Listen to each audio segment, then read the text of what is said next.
I'm Joanne Donnell. I'm the Exalted Ruler from the Groton Lodge of Elks, and I welcome you to our ceremony today. Thank you for coming here to honor and remember the victims of the terrorist attacks on September 11th, 2021. This marks the 20th anniversary of those traumatic events. We will begin with the Groton City Police Cadets posting the colors. They will be accompanied by our musician, Kevin McMahon, playing God Bless America. Please stand.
Trish, other way.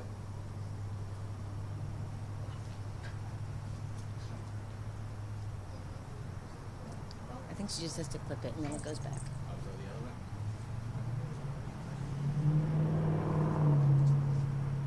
Flip that side.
Please continue standing for the National Anthem.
Thank you. You may be seated.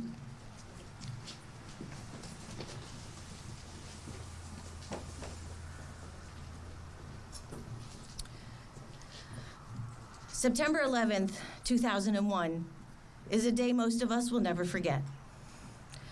It had such an impact on people that remembering where you were on that day is forever etched in your memories. Today, we will share a narrative of the day to remember and to share with those who are younger what happened on that fateful day. I call upon Turner Donnell, past exalted ruler of the Groton Lodge of Elks, to tell the story.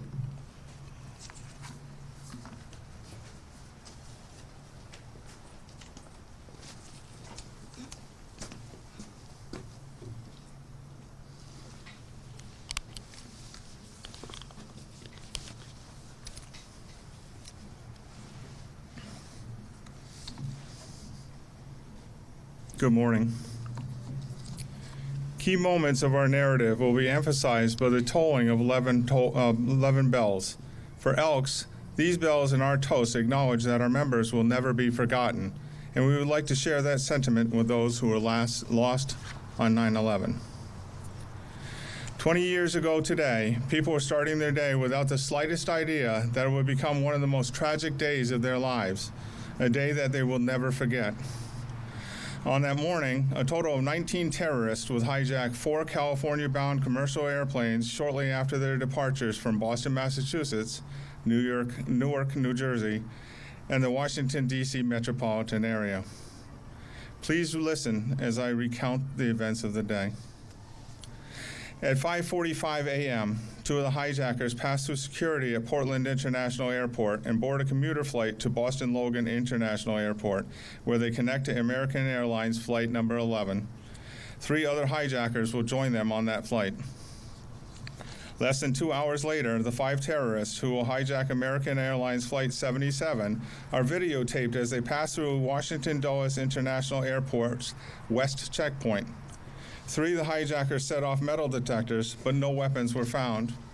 They were carrying concealed knives on their persons or in their carry-on luggage. At that time, knives were allowed on planes if the blade was less than 4 inches in length. September 11, 2001 is a primary election day in New York City, and many people were planning to go to the polls before work day begins. Polls opened at 6 a.m. Just before 8 a.m., American Airlines Flight 11 takes off from Boston.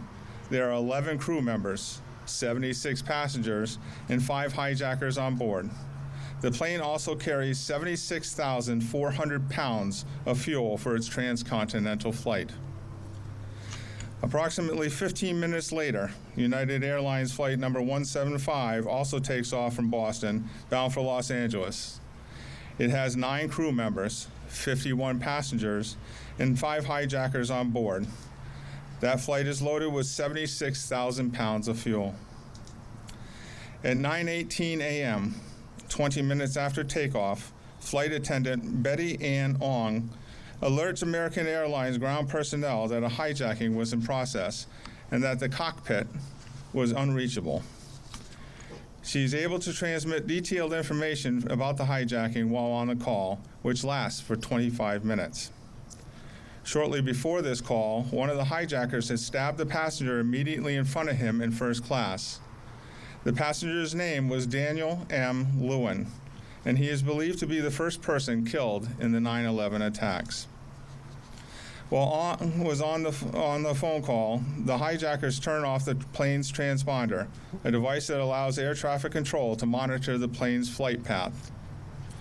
Another flight attendant, Madeline Amy Sweeney, manages to contact a friend on the ground who is a manager at Logan Airport and reports the hijacking as well. During her 12-minute phone call, she is able to provide key information about the hijacking, including descriptions of the perpetrators. A minute after the first phone call starts, American Airlines Flight 77 takes off from Washington Dulles International Airport. There are 6 crew members, 53 passengers, and 5 hijackers on board. And the flight is carrying 49,900 pounds of fuel. One of the hijackers aboard Flight 11, the first plane to take off, attempts to communicate with the passengers, but instead broadcasts to the air traffic control, unwittingly alerting controllers to the attack. He repeats the same mistake a few minutes later. At least one of these transmissions is picked up by the pilot of Flight 175, Victor J. Saraceni, who will inform the Federal Aviation Administration of what he has heard just minutes before his own plane is hijacked. At 8:30 a.m., the World Trade Center comes to life. The World Trade Center is a commercial building complex in Lower Manhattan. On 9/11/2001, it includes the signature Twin Towers, a hotel, 4 office buildings, a shopping mall, restaurants, a public plaza, and a major transportation hub. 80 people have gathered to attend the Risk Waters Group Financial Technology Conference on the 106th floor of the North Tower. 72 restaurant staff have arrived in advance of the morning's breakfast service and conference preparation. Other events planned for that day in the World Trade Center included the annual National Association for Business Economics Conference, already underway in the Marriott Hotel, an evening dance performance on the World Trade Center's outdoor plaza, and the Peace Corps information session scheduled for 6 p.m. in 6 World Trade Center. Upon hearing the hijackers' mistaken call, Boston's Air Traffic Control alerts the U.S. Air Force Northeast Defense Sector, or NEADS, headquartered in Rome, New York. In response, NEADS mobilizes Air National Guard jets at Otis Air Force Base in Falmouth, Massachusetts, to identify and follow hijacked Flight 11. At 8:42 a.m., the final plane, United Airlines Flight 93, takes off after a delay due to routine traffic. It leaves Newark International Airport with 7 crew members, 33 passengers, and 4 hijackers, as well as 48,700 pounds of jet fuel. At this time, all 4 planes are in the air, having taken off within 45 minutes of each other. At 8:46 a.m., 5 hijackers crashed American Airlines Flight 11 into floors 93 through 99 of One World Trade Center, the North Tower. The 76 passengers and 11 crew members on board and hundreds inside the building are killed instantly.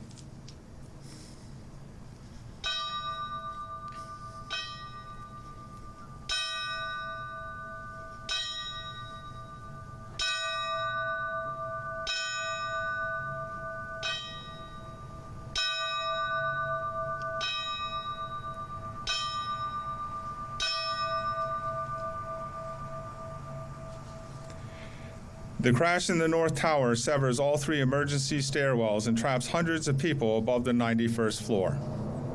Almost immediately, New York City emergency dispatchers sent police, paramedics, and firefighters to the North Tower. Battalion Chief Joseph Pfeiffer, who witnessed the crash from 14 blocks north of the World Trade Center, directs New York City Fire Department dispatch to issue a second alarm and then a third alarm. This calls for 23 engine and ladder companies, 12 chiefs, and 10 specialized units to respond to the plane crash at Box 8087, the fire department's shorthand reference for the World Trade Center. The Port Authority Police Department, responsible for the safety and security of the World Trade Center, in addition to regional bridges, tunnels, airports, and the Port of New York and New Jersey, mobilizes in response of the attack. At 8:50 a.m., President George W. Bush is informed that a plane has hit the North Tower while he is visiting an elementary school in Sarasota, Florida. Bush and his advisors assume that the crash is just a tragic accident. About 10 minutes after the crash into the North Tower, an announcement is made via the South Tower's public address system that Building 2, the South Tower, is secure and there is no need to evacuate. However, 4 minutes later, Port Authority Sergeant Al Devona issues orders to commence the evacuation of both towers. And a minute after that, Port Authority Captain Anthony Walker expands the order to include all civilians in the World Trade Center complex. Meanwhile, on board Flight 175, a flight attendant who is thought to be Robert John Fangman, who reached the United Airlines operator in San Francisco, California, and reported a hijacking underway. By 9 a.m., passengers Garnet Ace Bailey, Peter Burton Hansen, and Brian David Sweeney have called family members. Then 9:03 a.m., the South Tower is hit. Five hijackers crash United Airlines Flight 175 into floors 77 through 85 of No. 2 World Trade Center, killing the 51 passengers, 9 crew members on board, and an unknown number of people inside the building.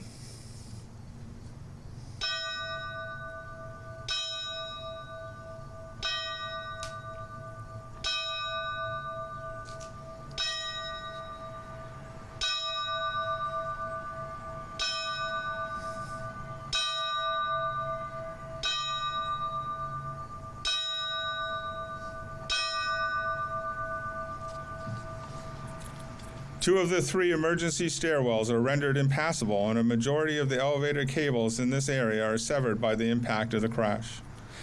This traps many of the above impact zone and inside elevator cars. To add to the tragedy of the day, after the planes hit, some workers in the buildings jump or fall to their deaths. Estimates of the number of people who die as a result of falling from the Twin Towers range from 50 to more than 200.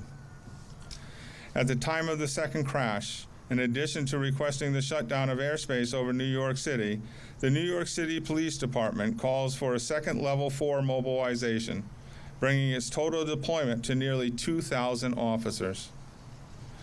The New York Fire Department issues a 5th alarm for the South Tower, deploying several hundred additional firefighters to the disaster. Additional companies and off-duty personnel from across the metropolitan area travel to the scene.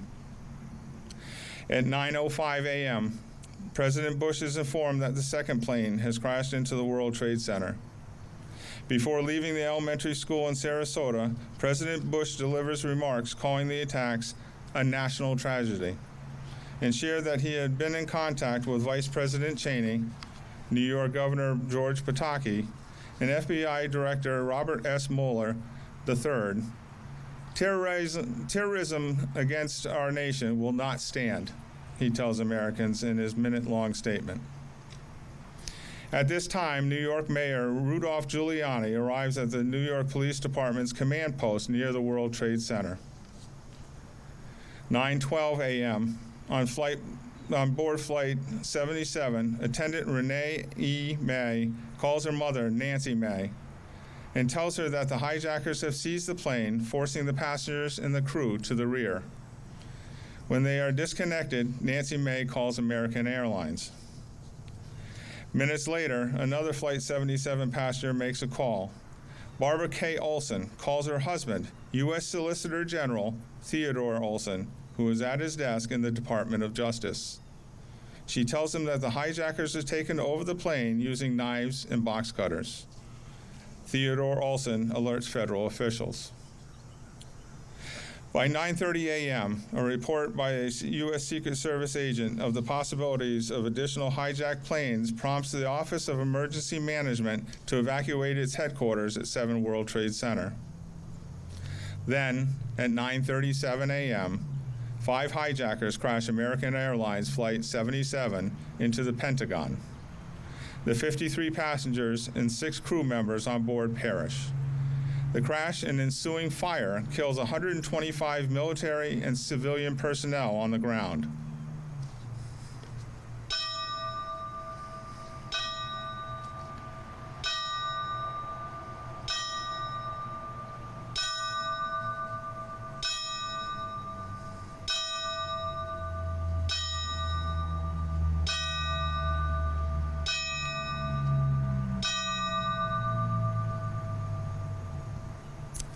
Following this crash, the Federal Aviation Administration orders all civilian planes in the U.S. airspace to land and prohibits all departures.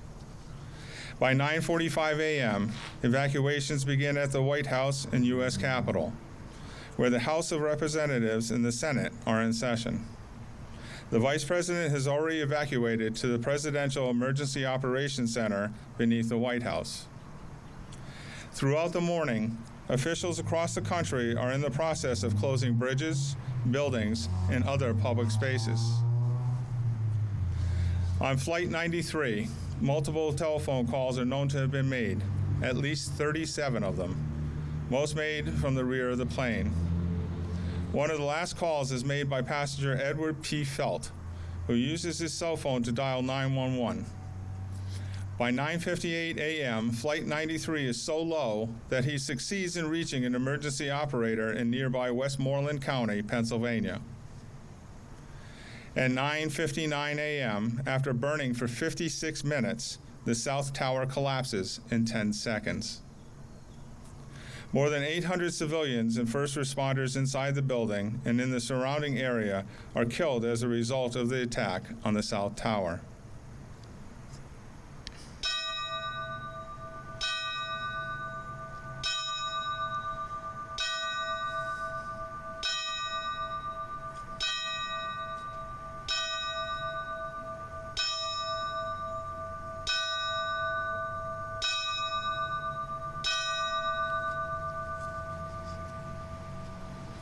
Continuity of government procedures established to protect high-level government officials during national emergencies are implemented for the first known time in U.S. history.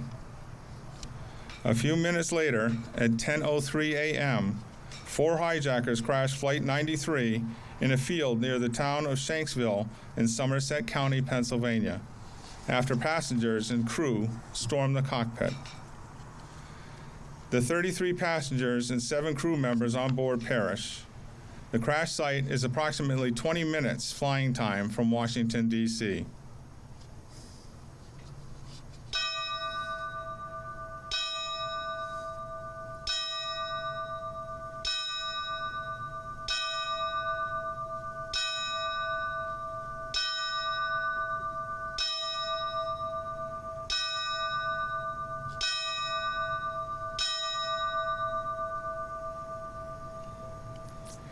At 10:15 a.m., a damaged section of the Pentagon's west-facing outer ring collapses. And then, at 10:28 a.m., the North Tower collapses after burning for 102 minutes. More than 1,600 people were killed as a result of the attack on the North Tower, accounting for more than half of the deaths of this day.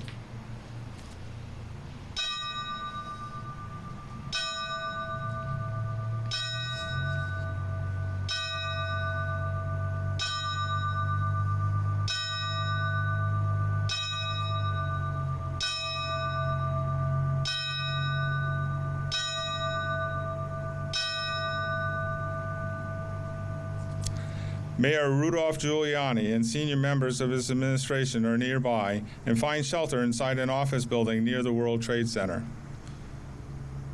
As the dust begins to settle and they start walking to find a site to establish a new base of operation, a reporter catches up to him. At this point, the mayor urges the public to evacuate Lower Manhattan. He continues to address the public throughout the day. 12:16 p.m. The last flight still in the air above the continental United States lands. In 2.5 hours, U.S. airspace has been cleared of an estimated 4,500 commercial and general aviation planes. Passengers are stranded as flights are canceled. Others attempting to travel nationally by train, bus, or rental car find most options are canceled or sold out within hours of the attack. Air Force One, carrying President Bush, travels throughout the day, from Sarasota, Florida to Barksdale Air Force Base in Louisiana, then to Offutt Air Base in Nebraska, before returning to Washington, D.C. in the evening, where the president takes a helicopter to the White House. 12:30 p.m., a group of 14 survivors, 13 first responders and 1 civilian, are found where a lower section of the North Tower Stairwell B survived the building crash. They have been attempting to evacuate down the stairs. Within hours of the attack, some rescue workers and journalists begin referring to the scene of mass destruction at the World Trade Center as Ground Zero, a term typically used to describe devastation caused by an atomic bomb. First responders, search and rescue teams, and volunteers continue to converge on Ground Zero throughout the day. Rescuers use special tools to peer into voids and search for remnants of stairwells and elevators that might shelter survivors. The last successful rescue will occur midday on September 12th. The attacks on September 11th, 2001 resulted in 2,977 fatalities, over 25,000 injuries, and a substantial long-term consequences, in addition to at least $10 billion in infrastructure and property damage. It remains the deadliest terrorist attack in human history.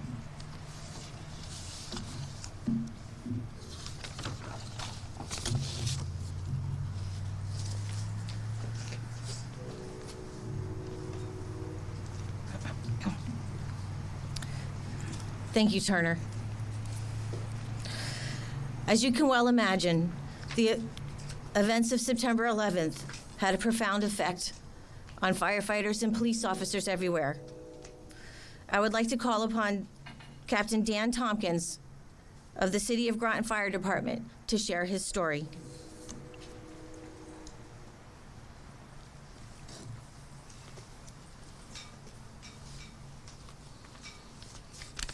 Good morning. It's an honor to be here with you today on this solemn occasion. A day of remembrance. And I think, looking out in the crowd, most of us remember where we were and what we were doing on that fateful day. We probably have similar recollections, but different in our own way. And for me, what stands out vividly of that day is when I was standing in Target, watching the horror unfold on the store televisions, and the South Tower fell. And my initial thought was, oh my God, every single one of those firefighters died.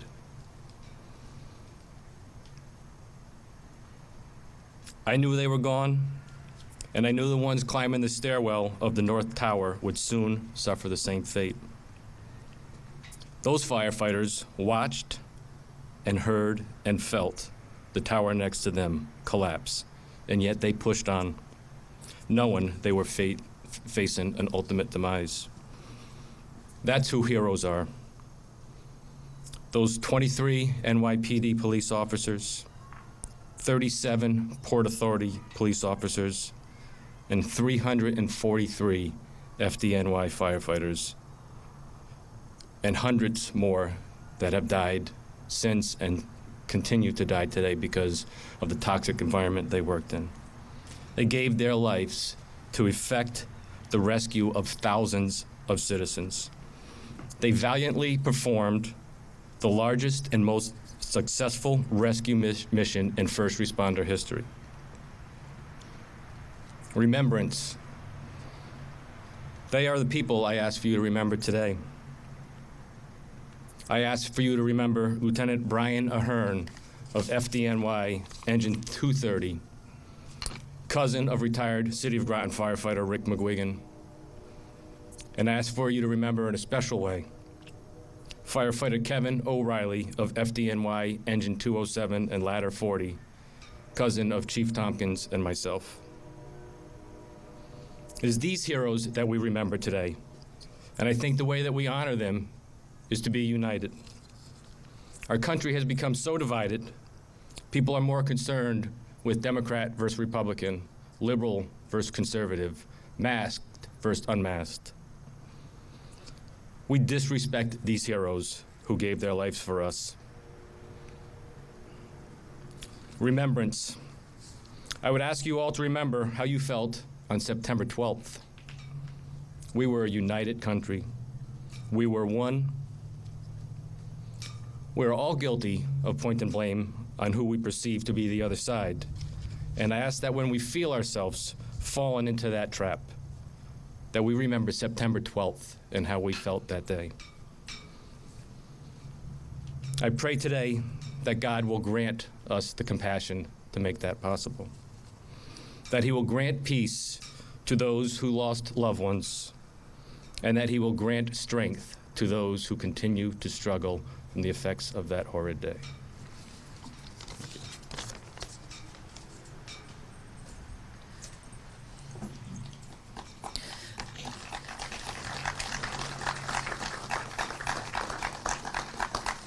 Thank you, Dan, for those very moving words.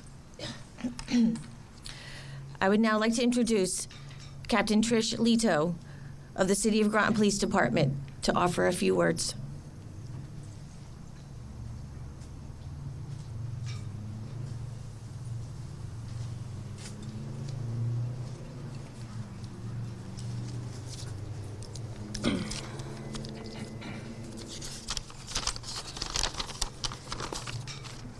Good morning. On that fateful day, I happened to be off. I was a police officer with the City of New London, and I was off that day, and I happened to be watching the news, and it tore my heart apart to watch what was going on. Among the men and women killed on September 11th were many first responders who were at the World Trade Center to assist those trapped and injured by the attacks. Within minutes of Flight 11's impact, the Port Authority of New York and New Jersey Police Department began deploying officers from the Port Authority commands. The Port Authority Police Department commanding officer ordered a full evacuation of the North Tower at 0900 hours, about 3 minutes before Flight 175 hit the South Tower. At the same time, the Port Authority Police Department's two most senior officers, Superintendent Ferdinand Marone and Chief James Romito, both arrived separately at the World Trade Center. Some officers were ordered into the towers to assist with stairwell evacuations, while others helped with evacuations in the plaza and subway station. While I say ordered, they voluntarily went because they knew they had to help. The Port Authority Police Department lost 37 officers on 9/11, including Superintendent Marone and Chief Romito. Several New York City Police Department officers saw Flight 11's impact with the North Tower and immediately reported it to its dispatchers. Then minutes after Flight 11's impact and 7 minutes before Flight 175's impact, the chief of the department was en route to the scene and mobilized approximately 1,100 more officers and 3 police helicopters to the World Trade Center. When the second tower was struck, another mobilization brought additional officers, raising the total to almost 2,000 NYPD officers at the scene. The NYPD lost 23 officers that day. Those who lost their lives in the line of duty were heroes. The first responders who continued to show up and work in the days, weeks, and months after the attacks demonstrated their own heroism. After losing colleagues, friends, and family members, Firefighters, police officers, medical personnel, and others reported for duty at Ground Zero. There they endured grueling shifts and dangerous conditions as they looked for survivors and searched for remains.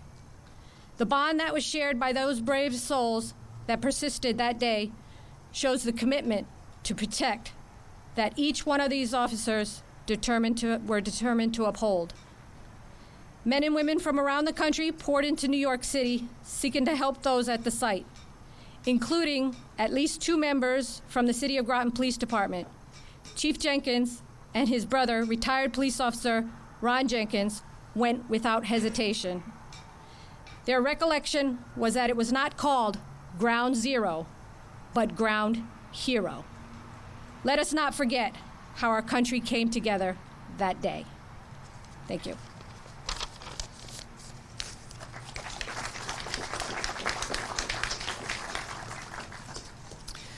Thank you, Trish. While the majority of the victims of the terror attacks were civilians and first responders, there were also casualties among the military. I would like to recognize Peter Burns III, past Exalted Ruler of the Groton Elks, and retired Navy Master Chief, to say a few words. Good morning.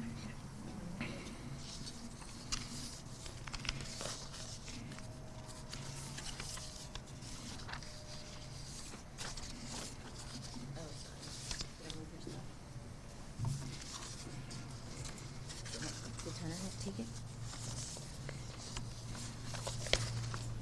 Will you take it?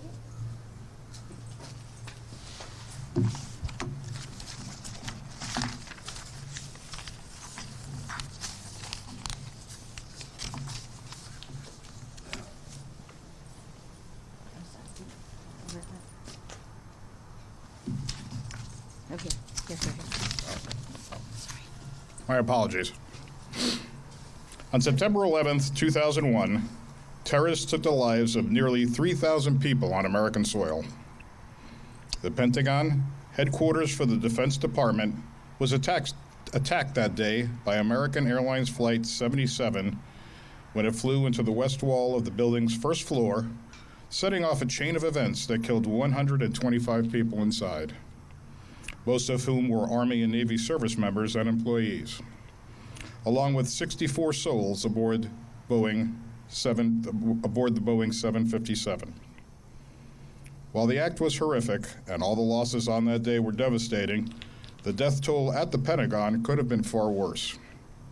An estimated 800 people were working in the section or wedge of the Pentagon where the impact occurred on the morning of September 11th, which is far fewer than normal.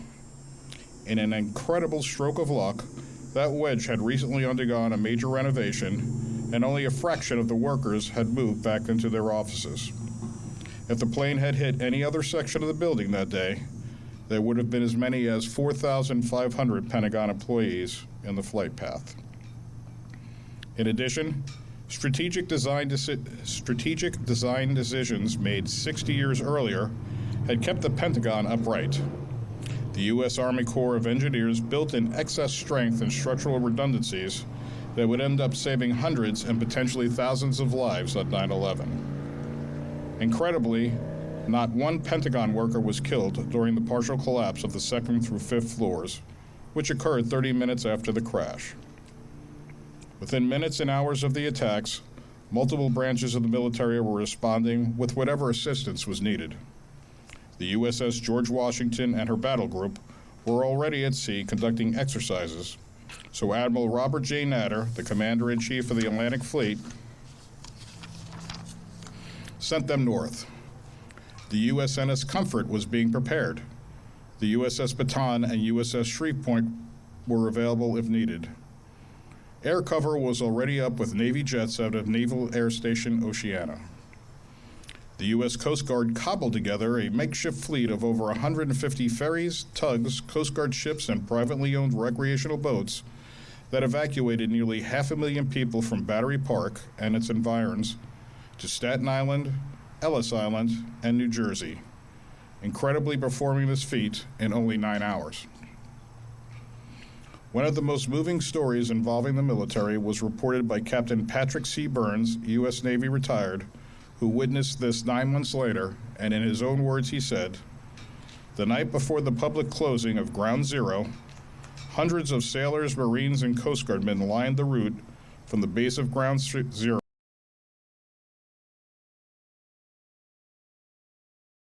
Policeman, an iron worker, an American flag as they left Ground Zero for the last time. This was one of those things that just happened at the last minute, and it was one of the greatest signs of respect and admiration I have ever witnessed."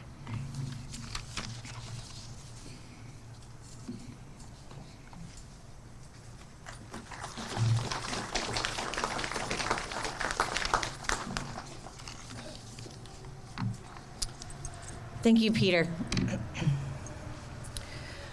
While September 11th truly was a day of great sorrow, there were also many tales of great bravery, compassion, empathy, and altruism.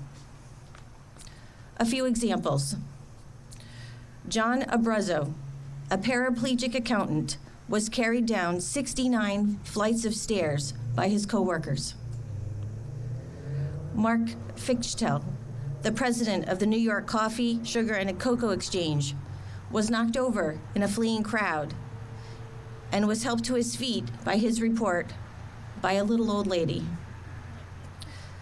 A blind newspaper vendor was walked to safety by 2 women, and then a third escorted her home. The man in the red bandana, Wells Crowther, saved at least 10 people at the cost of his own life. Stories abound of firemen and women and police officers performing acts of heroism, saving lives, and then returning to the buildings where hundreds of them perished when the towers collapsed. The Brooklyn Bridge became a pedestrian escape for tens of thousands, and on the far side, Hasidic Jews handed out bottles of water to the refugees. Hordes of volunteers from the region, and within days from the nation, converged on Lower Manhattan, offering to weld, dig, nurse, cook, clean, hear confessions, listen, and they did all those things. New Yorkers triumphed on that day 20 years ago. They triumphed in calm, in strength, in generosity, in improvisation, in kindness.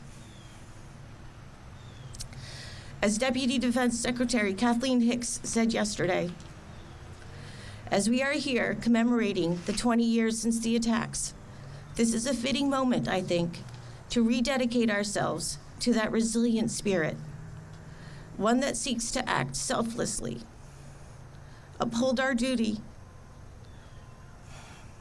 and is dedicated to perseverance.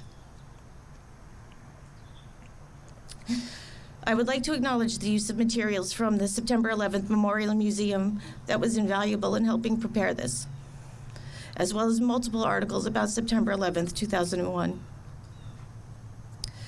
Before closing, I would like to thank our local dignitaries and honored guests for attending our ceremony. From the Connecticut Elks Association, the State President Michael Stewart from Putnam Lodge number 957. Vice President from the East, Philip Stender from Manchester Lodge number 1893. Connecticut Elks Americanism Chair, Art Barreau from Willimantic Lodge number 1311. Our local politicians, Groton City Mayor Keith Hedrick, Groton Town Mayor Patrice Granatowski, President of the Groton Long Point Association, Mike Flynn, State Representative Joseph Dela Cruz, State Representative Christine Conley. I would also like to thank, not only for attending, but in helping to plan this ceremony, Groton Police Chief Eric Jenkins, Captain Trish Leto, City of Groton Fire Department Chief Robert Tompkins. And I would also like to acknowledge our Groton Town Police Representative, Sean Lizzie.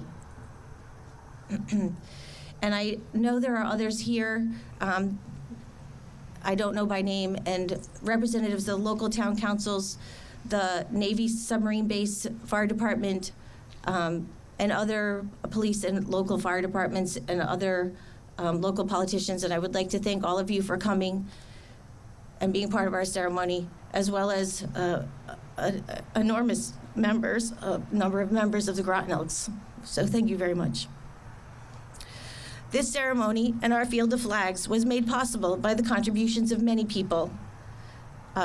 Please see our board on your way and thank them for their donations. Our field of flags will remain up for the next week. Next Saturday, we would like to donate these flags to any individual, family, business, school, or organization that would like to have them. If you are interested, please see me or a member of my lodge after this ceremony to let us know how many flags you would like. They will be available next Saturday at 9 in the morning. Finally, for our closing, I would like to call upon our police cadets to retire the colors. These flags are also called the Hero Flag and the Honor Flag. The Hero Flag has the names of all first responders who died on September 11th, 2001. And the Honor Flag has the names of all the victims of that tragic day. They will be brought to join our field of flags. Please feel free to walk to our field and wander through the rows if you wish. Thank you.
Thank you, everybody. That concludes our ceremony.